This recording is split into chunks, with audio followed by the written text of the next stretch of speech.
നമസ്കാരം. സ്പാർക്ക് മീഡിയയിലേക്ക് എല്ലാ പ്രേക്ഷകർക്കും സ്വാഗതം. 1960 പട്ടയ നിയമത്തിൻ്റെ വിവിധ ചട്ടങ്ങളിൽ ജനദ്രോഹപരമായവ ഒഴിവാക്കി കാലാനുസൃതമായ പുതിയ ചട്ടങ്ങൾ കൊണ്ടുവന്ന് പ്രശ്നം പരിഹരിക്കുക. കേരള വ്യാപാരി വ്യവസായി ഏകോപന സമിതി സമരത്തിലേക്ക്.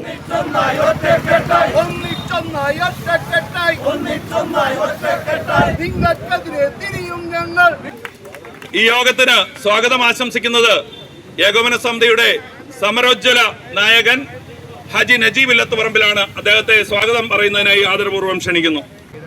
ഈ ധർണാ സമരത്തിന്റെ അധ്യക്ഷൻ കേരള വ്യാപാരി വ്യവസായി ഏകോപന സമിതിയുടെ ഇടുക്കി ജില്ലയുടെ അധ്യക്ഷനും സംസ്ഥാന ഉപാധ്യക്ഷനുമായ ശ്രീ സണ്ണി പയമ്പള്ളിൽ, കേരളത്തിന്റെ വ്യാപാര വർഗത്തിന്റെ ആത്മാഭിമാനം സംസ്ഥാന പ്രസിഡന്റും അഖിലേന്ത്യാ വ്യാപാര ഉദ്योग മണ്ഡലിന്റെ വൈസ് പ്രസിഡന്റുമായ ബഹുമാന്യ രാജു അഫ്സർ സാർ, സംഘടനയുടെ സംസ്ഥാന വൈസ് പ്രസിഡന്റ് ശ്രീ ഷാജഹാനിക്ക, സംസ്ഥാന സെക്രട്ടറിയും നമ്മുടെ തിരുവനന്തപുരം ജില്ലയുടെ ബഹുമാന്യ പ്രസിഡന്റുമായ ശ്രീ ധനുഷ് ചന്ദ്രൻ, സംസ്ഥാന സെക്രട്ടറി ശ്രീ വൈ വിജയൻ, സംഘടനയുടെ പ്രിയമുള്ള working president Shri K R Vinod ഉൾപ്പെടെയുള്ള നേതാക്കളെ, ജില്ലയുടെ വിവിധ ഭാഗങ്ങളിൽ ഇന്നലെ രാവിലെ മുതൽ തന്നെ പുറപ്പെട്ട് ഈ സമരത്തിൽ എത്തിച്ചേർന്നിരിക്കുന്ന ബഹുമാന്യായ ജില്ലയുടെ ഈ സംഘടനയുടെ ആത്മാഭിമാനങ്ങളായ സമരഭടന്മാരെ, പ്രിയമുള്ള സുഹൃത്തുക്കളെ, ഇന്ന് ഇടുക്കി ജില്ലയിലെ വ്യാപാര സമൂഹവും പൊതുജനങ്ങളും ഉൾപ്പെടുന്ന ഒരു വലിയ ധർണാ സമരം ഇന്ന് നമ്മുടെ തിരുവനന്തപുരം സെക്രട്ടേറിയറ്റിന് മുമ്പിൽ സംഘടിപ്പിച്ചിരിക്കുകയാണ്. ഈ ധർണാ സമരത്തിന്റെ ഉദ്ദേശം നമുക്കറിയാം, ഇടുക്കി ജില്ലയെ മുഴുവൻ ഒറ്റപ്പെടുത്തുന്ന, ഒരുപക്ഷെ ജില്ല തന്നെ ഇല്ലാതായി പോകുന്ന തരത്തിലുള്ള ഒരു കിരാതമായ ഭൂപരിഷ്കൃത നിയമം നമ്മുടെ ഗവൺമെന്റ് നടപ്പിലാക്കിയിരിക്കുകയാണ്. ഇതൊരു സൂചനാ സമരമാണ്. ഈ സൂചനാ സമരത്തിലൂടെ ഗവൺമെന്റ് കണ്ണു തുറക്കുന്നില്ലെങ്കിൽ ഇടുക്കി ജില്ലയെ മാത്രമല്ല കേരള സംസ്ഥാനത്തിലെ മുഴുവൻ ചലിപ്പിക്കാത്ത രീതിയിലുള്ള സംഘടിത സമരം നടത്തുവാൻ കേൾപ്പുള്ള പ്രസ്ഥാനമാണ് ഇന്ന് ഈ സമരത്തിന് മുമ്പിലേക്ക് വന്നിരിക്കുന്നത് എന്നുള്ള തിരിച്ചറിവ് ഗവൺമെന്റ് ഉണ്ടാകണമെന്നാണ് മാത്രമാണ് ഞങ്ങൾക്ക് പറയുവാനുള്ളത്. ഞാൻ എൻ്റെ കടമയിലേക്ക് കടങ്ങനയുടെ ജില്ലയുടെ പ്രസിഡന്റ് ശ്രീ സണ്ണി പയമ്പള്ളി ഈ സമരത്തിന് ഈ പ്രശ്നം പഠിച്ചപ്പോൾ മുതൽ മുഴുവൻ രാഷ്ട്രീയ നേതാക്കളെയും, മുഴുവൻ പല MLA-മാരെയും, ഇതുമായി ബന്ധപ്പെട്ട കമ്മിറ്റികളുടെ MLA-മാരെയും മന്ത്രിമാരെയും ഒക്കെ നേരിൽ കണ്ടുകൊണ്ട്, രാഷ്ട്രീയ പാർട്ടികളുടെ പ്രതിനിധികളെ നേരിൽ കണ്ടുകൊണ്ട് ഇതൊക്കെ ചർച്ച ചെയ്തുകൊണ്ട് കഴിഞ്ഞ 2 മാസക്കാലമായി ഇതിന്റെ പുറകെ നടക്കുന്ന ബഹുമാനം നമ്മുടെ ജില്ലാ പ്രസിഡന്റ് ഈ യോഗത്തിന് അധ്യക്ഷത വഹിക്കുന്നു. അദ്ദേഹത്തെ ഈ യോഗത്തിലേക്ക് ഹാർദവമായി സ്വാഗതം ചെയ്തു. ഇന്ന് ഈ സത്യാഗ്രഹ സമരം ഉദ്ഘാടനം ചെയ്യുന്നത് കേരളത്തിന്റെ വ്യാപാര വർഗത്തിന്, ഇന്ന് ഈ സംഘടനയെ വലിയൊരു ചലിക്കുന്ന മിഷനായി കേരളത്തിലെ വ്യാപാര സമൂഹത്തെ മാറ്റുവാൻ സാധിച്ച ഈ കേരളത്തെ തന്നെ സ്തംഭിപ്പിക്കുവാൻ കഴിയുന്ന ഈ പ്രസ്ഥാനത്തിന് നേതൃത്വം കൊടുക്കുന്ന ബഹുമാന്യനായ രാജു അഫ്സർ സാർ, ഉദ്ഘാടനം ചെയ്യുവാനും വന്ന ബഹുമാന്യനായ രാജു അഫ്സർ സാറിനെ ഈ വേദിയിലേക്ക് ഹാർദവമായി സ്വാഗതം ചെയ്യുന്നു. നമ്മുടെ ഈ സമരത്തിൽ പങ്കെടുക്കുവാൻ എത്തിച്ചേർന്നിരിക്കുന്ന ജില്ലയുടെ സംസ്ഥാനത്തിന്റെ ബഹുമാന്യനായ വൈസ് പ്രസിഡന്റ്, പത്തനംതിട്ട ജില്ലയുടെ ആദരണീയ പ്രസിഡന്റ് ശ്രീ ഷാജഹാനിക്കായെ ഹാർദവപൂർവ്വം യോഗത്തിലേക്ക് സ്വാഗതം ചെയ്യുകയാണ്. അതുപോലെ തന്നെ നമുക്ക് ഈ സമരത്തിന്റെ സന്ദേശവുമായി നമ്മളിവിടെ സെക്രട്ടേറിയറ്റിന് മുമ്പിൽ ഈ ജില്ലയുടെ പ്രസിഡന്റ് കൂടിയായ ബഹുമാന്യ ധനുഷ് ചന്ദ്രൻ, അദ്ദേഹം നമുക്ക് ആശംസാ പ്രസംഗവും നടത്താൻ എത്തിച്ചേർന്നിട്ടുണ്ട്. അദ്ദേഹത്തെ ഈ വേദിയിലേക്ക് ഹാർദവമായി സ്വാഗതം ചെയ്തുകൊള്ളുന്നു. തിരുവനന്തപുരം ജില്ലയുടെ ശബ്ദിക്കുന്ന നാവ്, സംഘടനയുടെ ശബ്ദിക്കുന്ന നാവ് വിജയൻ ഈ യോഗത്തിൽ പങ്കെടുക്കുന്നുണ്ട്. അദ്ദേഹത്തെ നിങ്ങൾക്ക് ഓരോരുത്തർക്കും വേണ്ടി ഹാർദവമായി സ്വാഗതം ചെയ്യുന്നു. അതുപോലെ തന്നെ ഈ വിഷയത്തെ വളരെയധികം പഠിച്ച ഈ വർക്കിംഗ് പ്രസിഡന്റ് അദ്ദേഹം കെ ആർ വിനോദിനെ ഹാർദവമായി സ്വാഗതം ചെയ്തുകൊള്ളുന്നു. അതുപോലെ തന്നെ ഈ പ്രശ്നത്തിൽ ഏറ്റവും അധികം ഇതെടുത്തുകൊണ്ട് പ്രയത്നിച്ച നേതാവാണ് നമ്മുടെ ജില്ലയുടെ ബഹുമാന്യായ വൈസ് പ്രസിഡന്റ് ശ്രീ PM ജയചേട്ടൻ യോഗത്തിലേക്ക് ഹാർദവമായി സ്വാഗതം ചെയ്യുന്നു. അതുപോലെ തന്നെ ജില്ലയുടെ മറ്റ് വൈസ് പ്രസിഡന്റുമാര് Shri Shibu M Thomas, ES Biju, അതുപോലെ തന്നെ മറ്റിവിടെ വന്നിരിക്കുന്ന വൈസ് പ്രസിഡന്റുമാര് തങ്കച്ചൻ കോട്ടയ്ക്കകം ഉൾപ്പെടെയുള്ള വൈസ് പ്രസിഡന്റുമാർ മറ്റു പലരും എത്തിച്ചേർന്നിട്ടുണ്ട്. ശ്രീ നാസർ സൈറ, ശ്രീ PM രാജു ഉൾപ്പെടെയുള്ള ശ്രീ മജോ കാരിമുട്ടം, TC രാജു, PM മജോ കാരിമുട്ടം ഉൾപ്പെടെയുള്ള മറ്റ് ജില്ലാ സെക്രട്ടറിമാര് പങ്കെടുത്തിട്ടുള്ള ആളുകൾക്ക് എല്ലാവർക്കും തന്നെ ഈ യോഗത്തിലേക്ക് സ്വാഗതം ചെയ്യുന്നു. ജില്ലയുടെ ഓർഗനൈസേഴ്സ് CP കൊച്ചുവള്ളാട്ട്, അതുപോലെ ജില്ലയുടെ സെക്രട്ടേറിയറ്റ് അംഗങ്ങൾ എല്ലാവരും പേര് പറഞ്ഞ സമയം കളയുന്നില്ല. അതിലുപരി ഈ പരിപാടി വിജയിപ്പിക്കുവാൻ വേണ്ടി ഇവിടെ എത്തിച്ചേർന്നിരിക്കുന്ന നമ്മുടെ സമര ഭടന്മാർ എല്ലാവരും തന്നെ ഈ പരിപാടി അവസാനിക്കുന്നത് വരെ 1:30 മണിക്ക് അവസാനിപ്പിക്കാനാണ് ഉദ്ദേശിക്കുന്നത്. ഇന്നലെ ഞങ്ങളിൽ വന്നപ്പോൾ പ്രത്യേകിച്ച് വലിയ സഹകരണമാണ് മീഡിയാസ് ചെയ്തു തന്നത്. ഇന്നലെ പത്രസമ്മേളനമൊക്കെ നടത്തിയപ്പോൾ വളരെ സജീവമായി സഹകരിച്ചു. ഓരോരുത്തരെയും ഈ യോഗത്തിലേക്ക് ഹാർദവമായി സ്വാഗതം ചെയ്തുകൊണ്ട് മുഴുവൻ ജനങ്ങളെയും സ്വാഗതം ചെയ്തുകൊണ്ട് നിർത്തുന്നു. ജയ് വ്യാപാരി വ്യവസായ ഏകോപന സമിതി.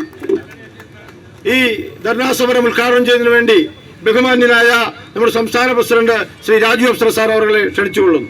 എങ്ങനെയാണ് ഇടുക്കി ജില്ലയിൽ ജനങ്ങളുണ്ടായത് എന്ന് മനസ്സിലാക്കണം.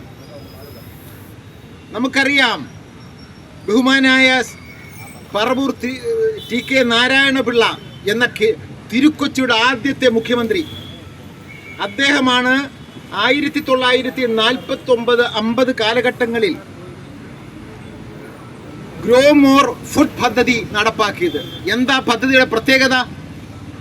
നമ്മുടെ തിരുക്കൊച്ചിയിൽ, നമ്മുടെ കേരളത്തിൽ ഭക്ഷ്യക്ഷാമം മൂലം നൂറുകണക്കിന് ആളുകൾ പട്ടിണി മരണം നടന്ന കാലഘട്ടമുണ്ടായിരുന്നു. അത് ബഹുമാനപ്പെട്ട മുഖ്യമന്ത്രി ഓർക്കണം, ആ ചരിത്രം ഒന്ന് ഓർക്കണം. ഈ സംസ്ഥാനത്ത് പട്ടിണി മരണം ദിനംപ്രതി പത്രമാധ്യമങ്ങളിൽ പട്ടിണി മരണം പെരുകിയ ഒരു കാലഘട്ടം. ആ കാലഘട്ടത്തിലാണ് രണ്ടാം ലോക മഹായുദ്ധത്തിന് ശേഷം ഭക്ഷ്യക്ഷാമം ലോകം മുഴുവനുണ്ടായി. അന്യ സംസ്ഥാനത്ത് നിന്ന് ഭക്ഷ്യസാധനങ്ങൾ കേരളത്തിൽ എത്താതായി. ആ സാഹചര്യത്തിലാണ് അന്നത്തെ നമ്മുടെ കേരളത്തിന്റെ മുഖ്യമന്ത്രി TK നാരായണപിള്ള, തിരുക്കൊച്ചിയുടെ ആദ്യത്തെ മുഖ്യമന്ത്രി, ഒരു പദ്ധതി പ്രഖ്യാപിച്ചു, ഗ്രോ മോർ ഫുഡ് പദ്ധതി. എന്താ പദ്ധതിയുടെ പ്രത്യേകത?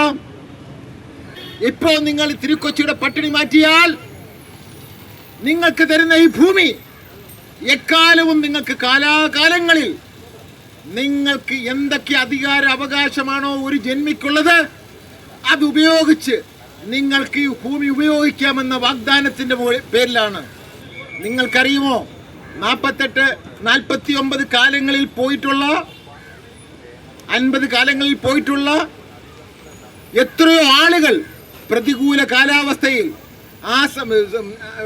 മരിച്ചു പോയിട്ടുണ്ട്, രോഗങ്ങൾ പിടിച്ചിട്ടുണ്ട്. പക്ഷെ അവർ കണക്കാക്കിയത് രാജ്യത്തെ പട്ടിണി മാറ്റുക എന്നുള്ളത് മാത്രമായിരുന്നു. ലളിതമായി പറഞ്ഞാൽ,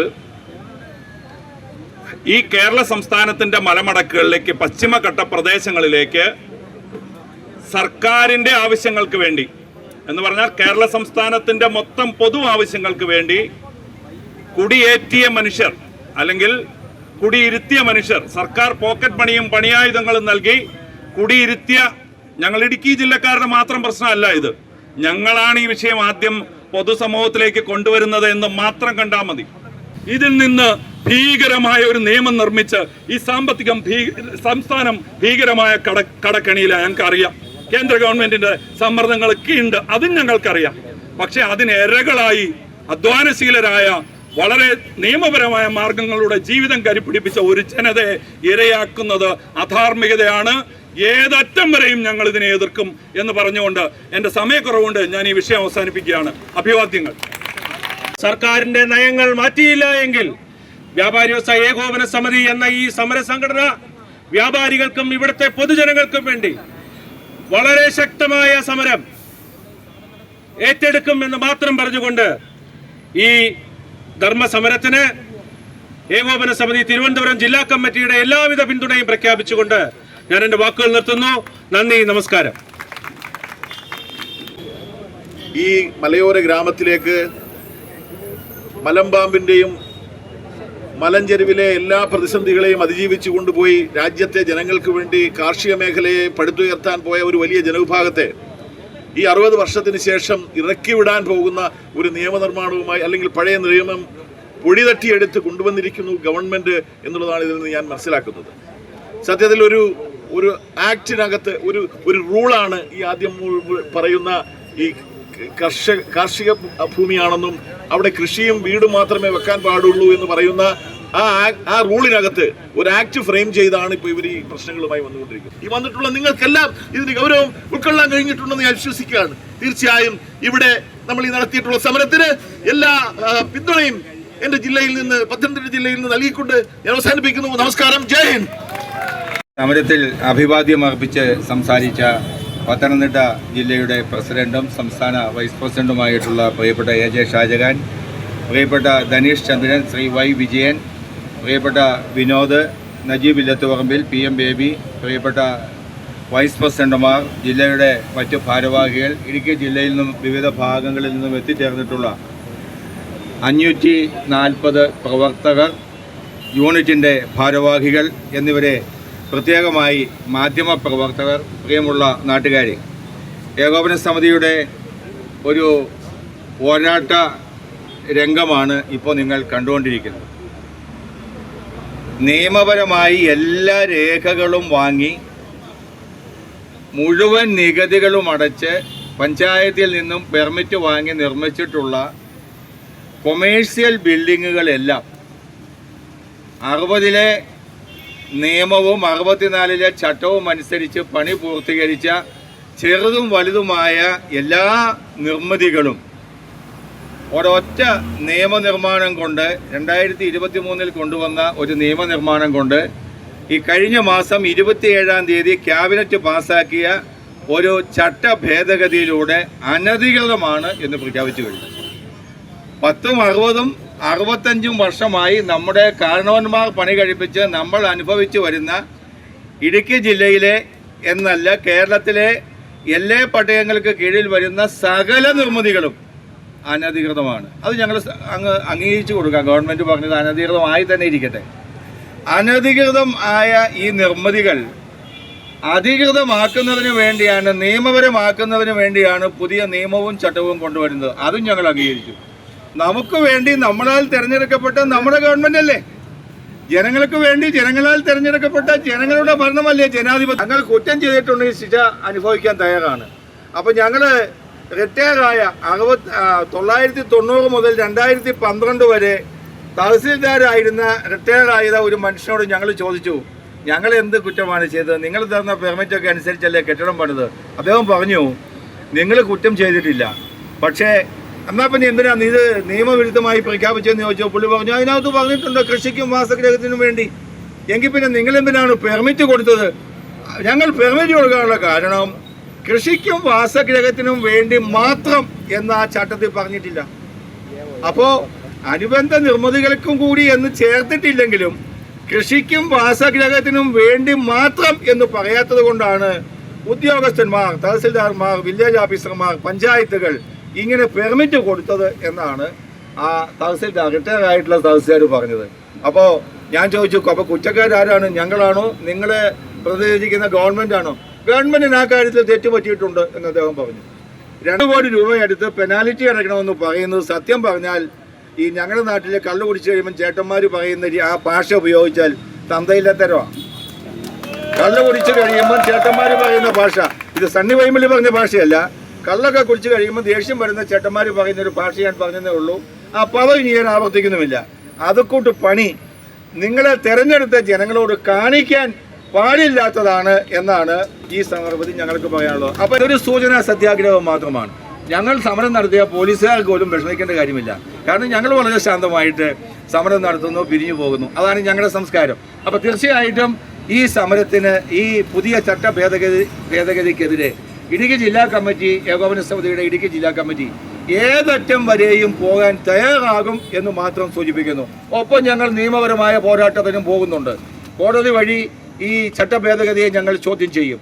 കോടതി വഴിയുള്ള പോരാട്ടത്തിലും ഇത്തരം ഗവൺമെൻറ്റിൻ്റെ ശ്രദ്ധ തിരിക്കാൻ വേണ്ടിയുള്ള സമരങ്ങളെയും ഗവൺമെൻറ് മുഖം തിരിക്കുന്നില്ലെങ്കിൽ, ഭേദഗതി ആവശ്യമായ മാറ്റങ്ങൾ വരുത്തുന്നില്ലെങ്കിൽ ഒരുപക്ഷെ ജീവൻ മരണ പോരാട്ടത്തിലേക്ക് പോലും ഏകോപന സമിതിക്ക് പോകേണ്ടി വരും.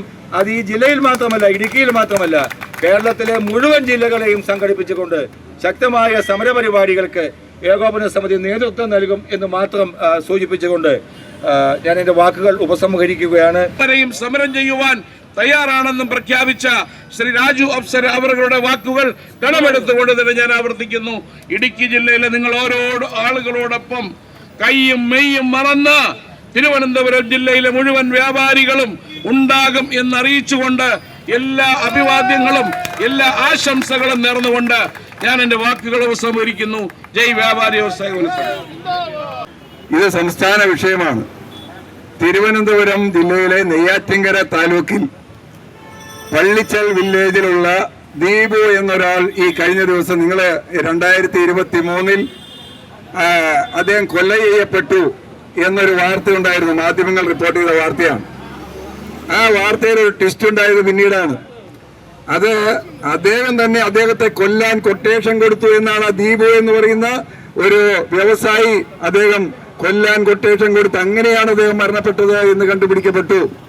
കൊല്ലാൻ ഉപയോഗിച്ച കൊട്ടേഷൻ കൊടുത്ത ആളെ പിടിച്ചു. മനസ്സിലാക്കണം, ഈ തിരുവനന്തപുരം ജില്ലയിൽ ഈ ഭൂപതിവ് നിയമത്തിന്റെ നിയമ ഭേദഗതിയുടെ രക്തസാക്ഷിയാണ് ഈ ദീപു എന്ന് പറയുന്ന മനുഷ്യൻ. കാരണം എന്താണെന്ന് അറിയാമോ? HDFC ബാങ്കിൽ നിന്ന് 3 കോടി രൂപ വായ്പയെടുത്ത് അദ്ദേഹം ഒരു M sand unit, crusher unit, കോറിയല്ല ക്രഷർ യൂണിറ്റ് നടത്തുകയുണ്ടായി. ആ കോറി യൂണിറ്റ് വിപുലീകരിച്ചതിന് ശേഷം അതിന്റെ ആ കോറി യൂണിറ്റിന്റെ റിന്യൂവലിന് വേണ്ടി പോയപ്പോൾ ആ റിന്യൂവൽ നടത്തിക്കൊടുക്കാൻ ഗവൺമെന്റ് വില്ലേജ് ഓഫീസറും തഹസിൽദാരും തയ്യാറായില്ല. എന്താ കാര്യമെന്നറിയാമോ? അദ്ദേഹത്തിന് ഈ എം സാൻഡ് ഇരിക്കുന്ന ഭൂമി അത് റബ്ബർ കൾട്ടിവേഷന് കൊടുത്ത ഭൂമിയാണ്, അതുകൊണ്ട് ഇത് പുതുക്കി തരാൻ നിവൃത്തിയില്ല എന്ന് അദ്ദേഹത്തെ അറിയിക്കുകയായിരുന്നു. അങ്ങനെ അദ്ദേഹത്തിന്റെ ലൈസൻസ് കട്ടായി പുതുക്കാൻ കഴിഞ്ഞില്ല. നിവൃത്തിയില്ലാതെ വന്നു. നിവൃത്തിയില്ലാതെ സ്വന്തം നിലയിൽ ആത്മഹത്യ ചെയ്യാനുള്ള മാർഗം തേടി അദ്ദേഹം അവസാനം കൊട്ടേഷൻ കൊടുത്തു തന്നെ കൊല്ലാൻ വേണ്ടി. അങ്ങനെ രക്തസാക്ഷിയെ ഈ ചട്ടം